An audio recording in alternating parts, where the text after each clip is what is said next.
Detective Bailey, it is Dermot Mulroney. Welcome to the stage. Thank you for being here. We have a lovely IKEA setup here for you today. Thank you, IKEA. Hi, everybody. So happy to be here. Thank you. And of course, last but not least, you know her as Quinn Bailey. It is Liana Liberato.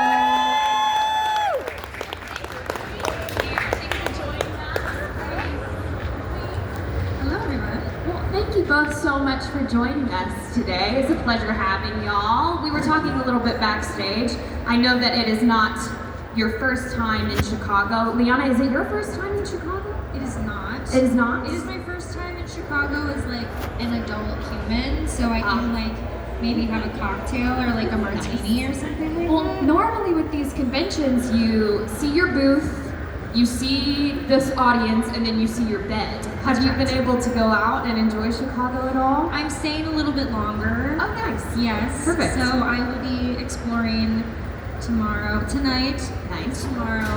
and so any recommendations? Yes. Please come to my booth. Let me know. Yes. Would Or love. throw them up on the Correct. microphone. Well, Dermot is a firefighter here, He so she might be able to help you with that. Trey won, Yes. but I had spending the whole season here for Chicago Fire, season 13. Got to know the city even better. But you're a first timer here. I am a first timer, so if you get any recommendations or anybody has any recommendations, I would also love to hear them. Do you have any recommendations? Well, I like Gene and Giorgetti's for a steakhouse. That's down just bottom of River North, I guess. But and for me, yeah, the best food I find in Chicago is on the set of Chicago Fire.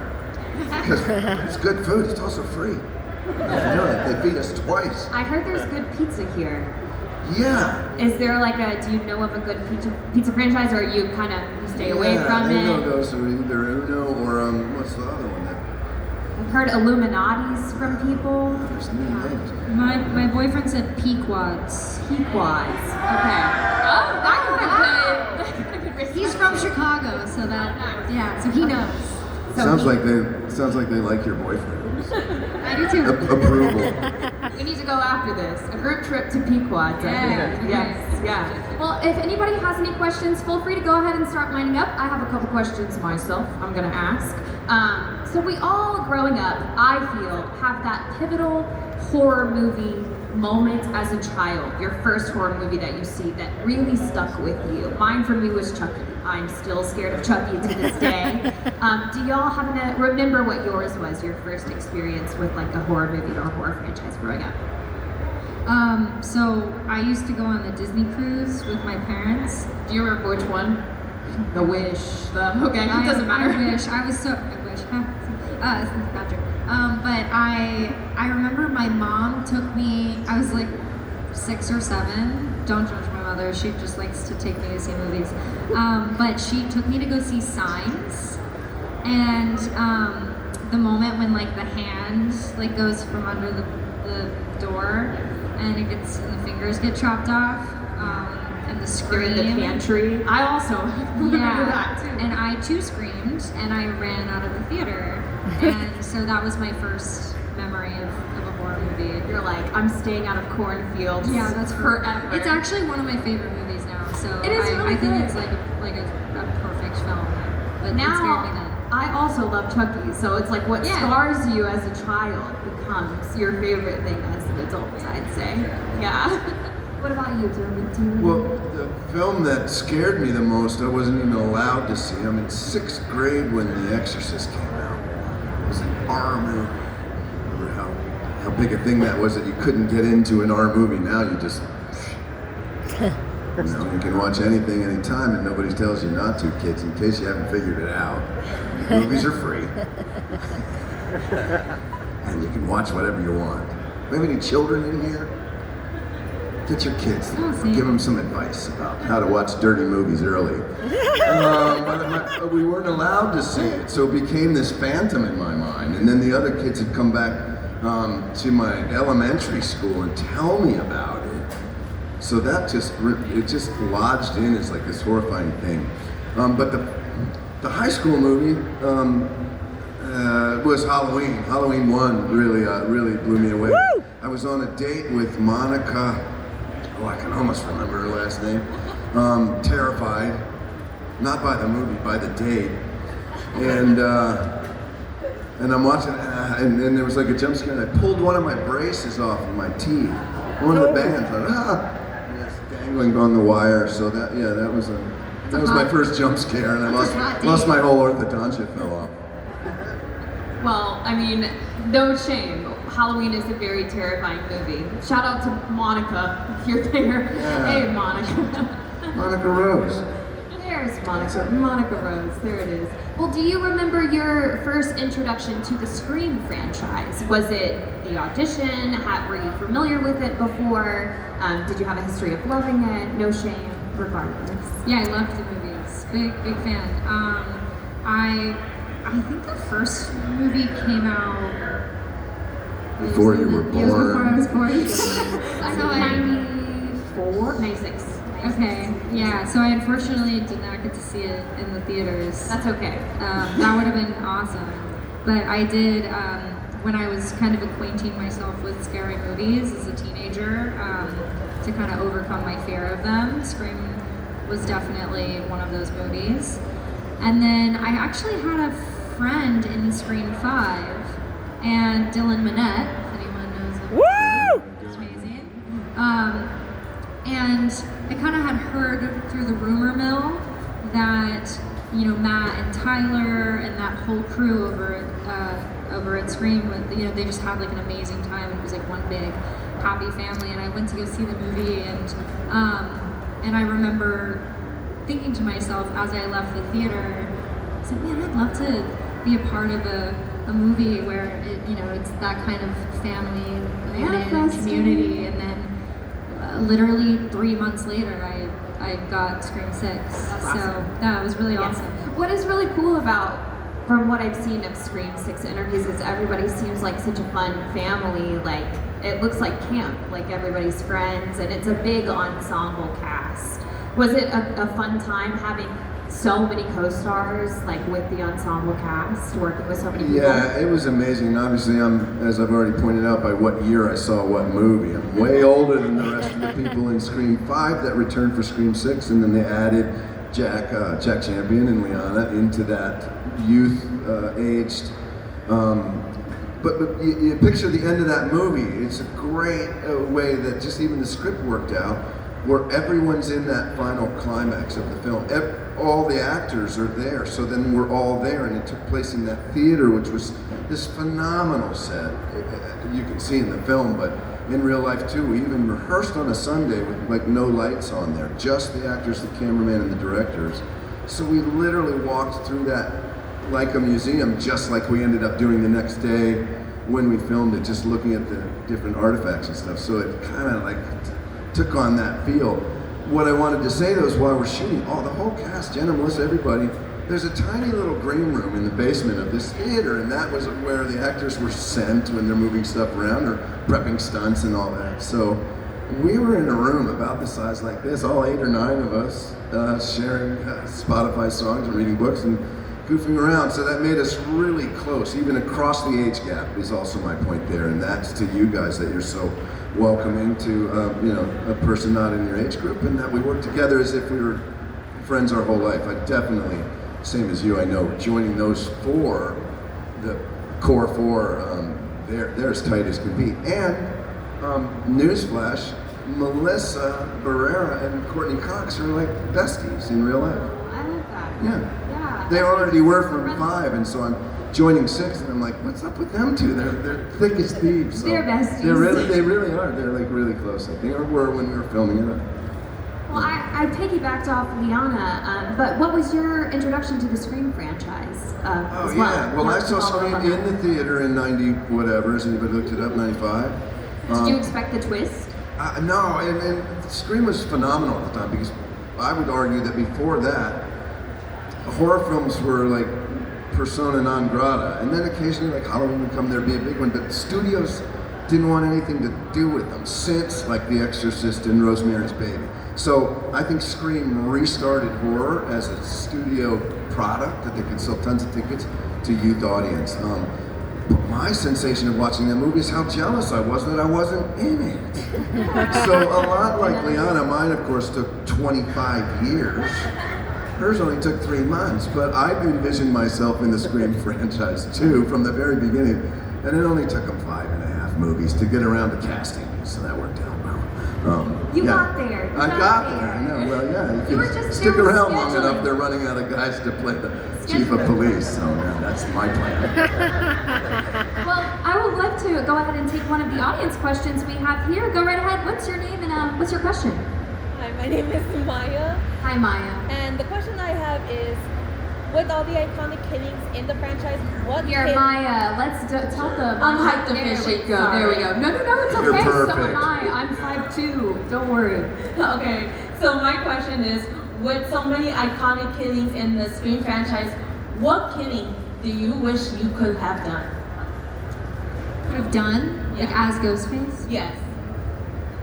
Quinn takes out Gail Weathers' trainer. The guy's 6'4", 225.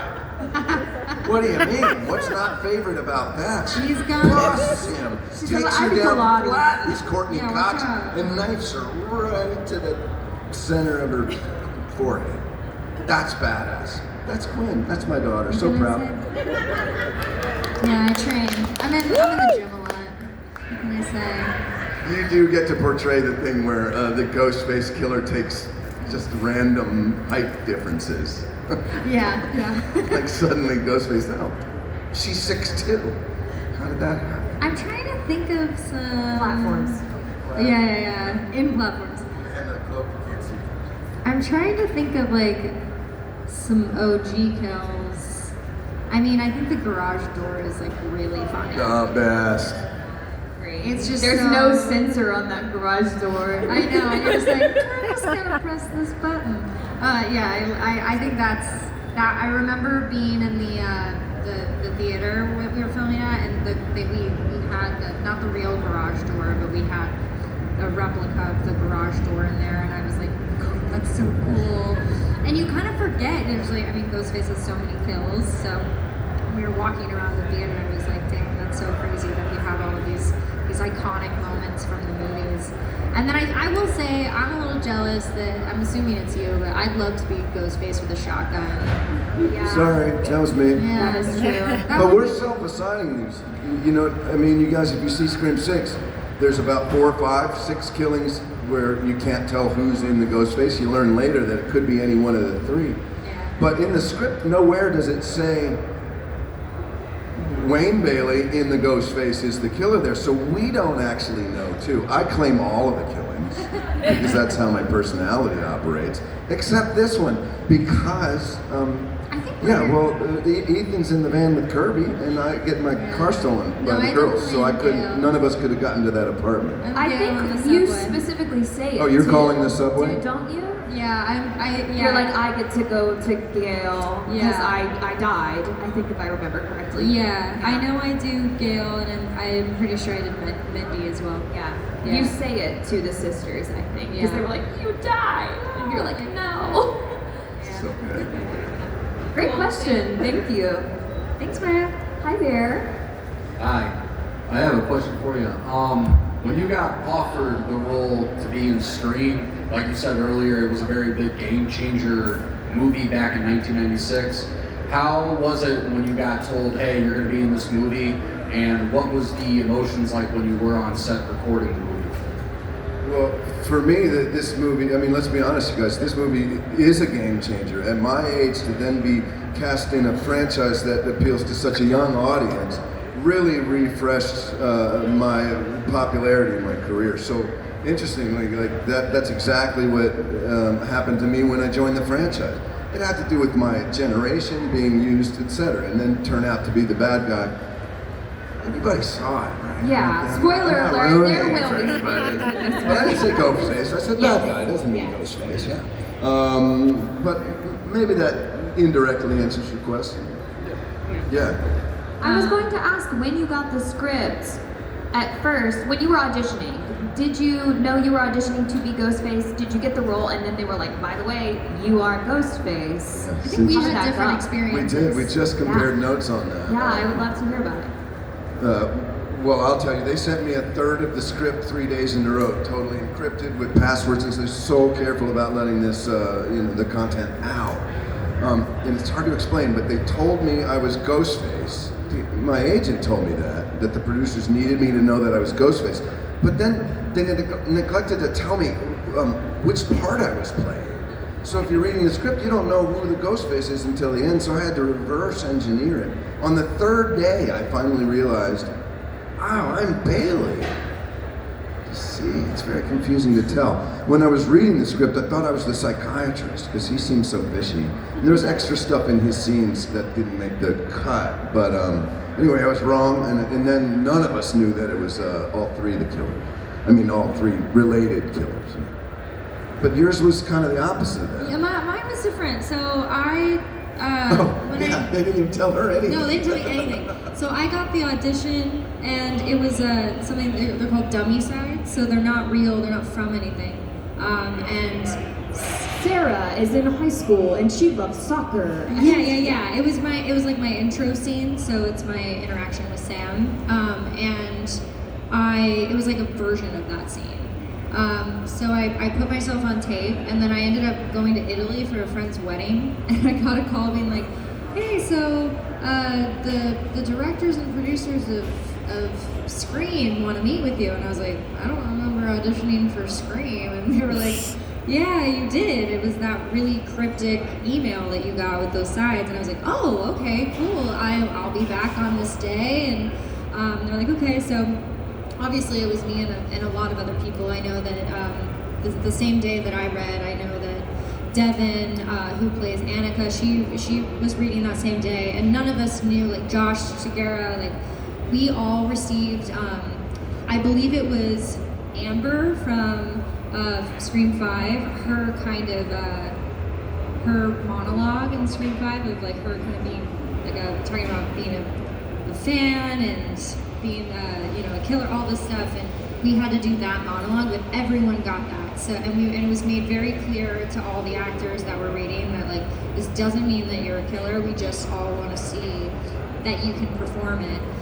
So they were deciding at the same time the killer was. Yeah, maybe you never know. And so, but I had so much fun doing, and I had obviously seen Scream 5, but I intentionally Mikey Madison, as we all know, is so brilliant, and you don't want to rewatch that performance because you can never replicate that, and so you kind of want to make it your own. And she does it in a very specific way. Yeah, and if you did it the same, they would be like, she's just my good cousin. Right. Well, and you're also like, well, that's already been done, and you can't do that. So yeah, I sort of did my own version of that, and then I found out I got the job. Still didn't know. I was in the middle of my fitting in Montreal a few months later, and I was just wrapping up my fitting, and they're like, hey, actually, we need you to try on one more outfit before you leave. And I was like, oh, okay, cool. And and then they brought out the Ghostface outfit, and I was like, glitch. I was like, sorry, what? And Matt and Tyler trying this on? Surprise, you're not dead. I was like, what? And then I didn't actually. I remember Tyler, our director, one of our directors, kind of sat me down my first day of filming and kind of gave me the origin story of Quinn and how I'm related to Dermot and Jack, and that was fun though because especially Jack Champion and I, because we're in scenes together. I don't know if you could spot it in the movie at all, but we make a lot of we have moments where when Sam and Tara are we need to leave town, we get to kind of have a moment of making eye contact with each other. And Need to rewatch it. That's yeah, cool. I don't know if it makes it, but we definitely planted a few of those moments in the movie, which is really fun. Do you happen to remember the project name of the script, the dummy script? I'm always very interested in that. Because they named the script something different, so people don't know what they're auditioning for sometimes. Yeah, it was Blackmore. Blackmore. Ooh. I think